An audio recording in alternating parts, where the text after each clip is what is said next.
Hi, I'm Evan. I'm Teddy, and we are the picture and the poet. And this is the van that we are in the middle of building. A little messy.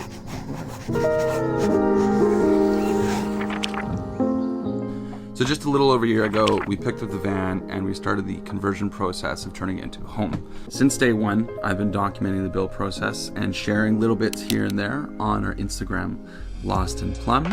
And with all the filming that I've done, I still don't really know what I'm doing with the video. We'll probably come out in the future with some more van specific stuff, but for here, we thought we'd just do a little update and brush over all of the work that we've done over the last year, starting with the day that I picked up the van. So it's time to go pick up the van. I'm actually really nervous about it.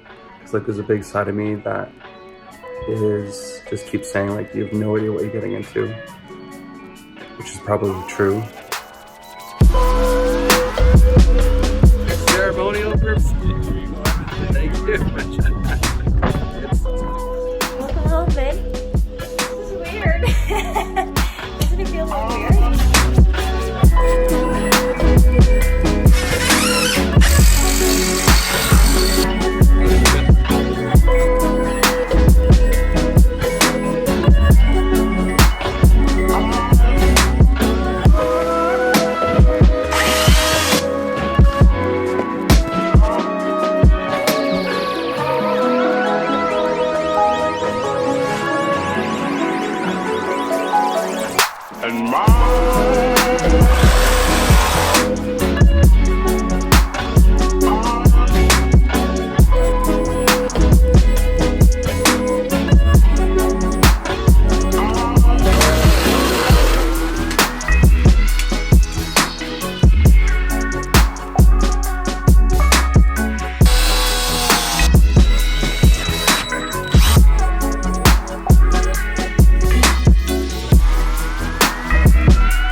Last little clip that you saw was me installing this.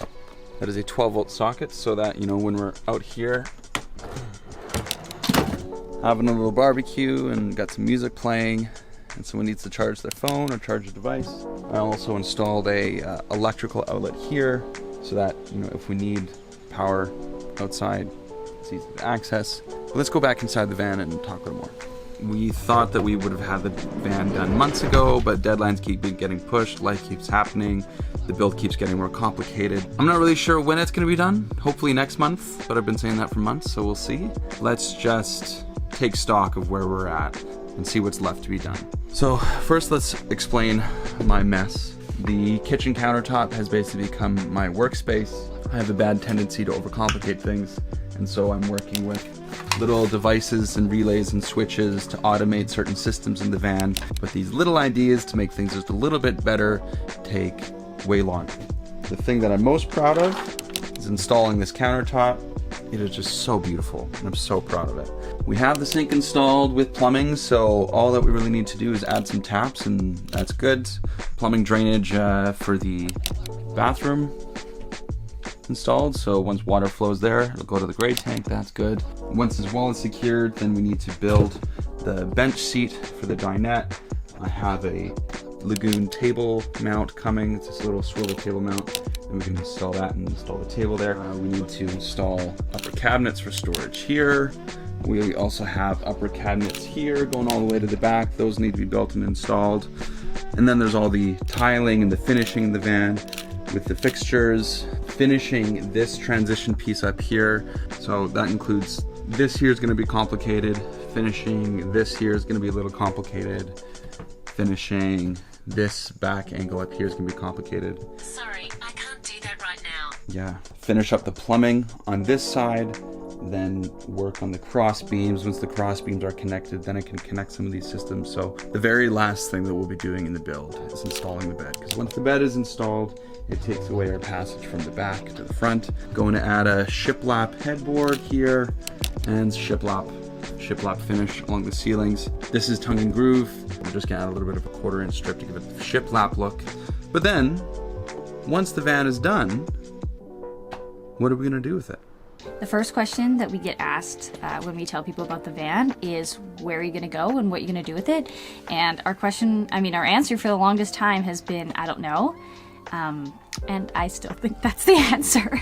We don't have a grand plan to tour the country or go on a big 2-year-long road trip.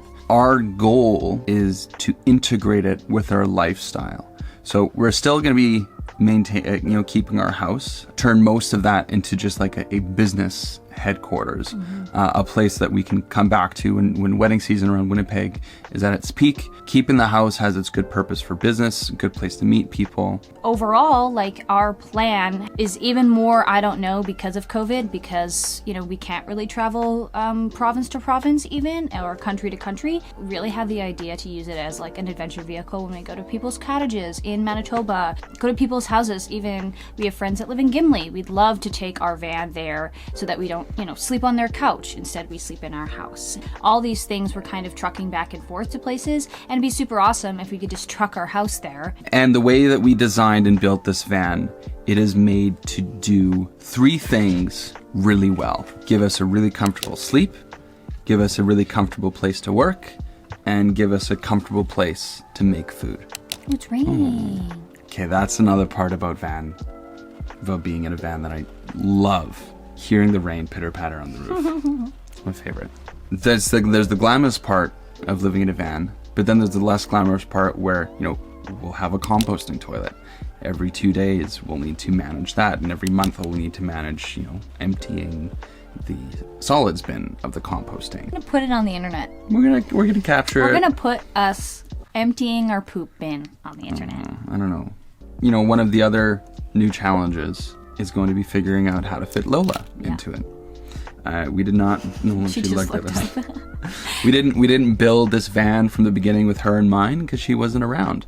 We'll be adding that to the build midway through, which will be interesting, but it'll be fun. If you want to follow, I've been pretty inactive, but if you want to follow like really specific stuff on the van build, I have an Instagram account dedicated to it. At Lost in Plum. If you don't already know, our van is named Plum. Yeah. It's a bit There's of a long story behind that. yeah. It fits into our wedding vows somehow. We'll tell that story another We're day. so in love. Hopefully we'll be able to take this thing on the road soon. But until then... Bye for now.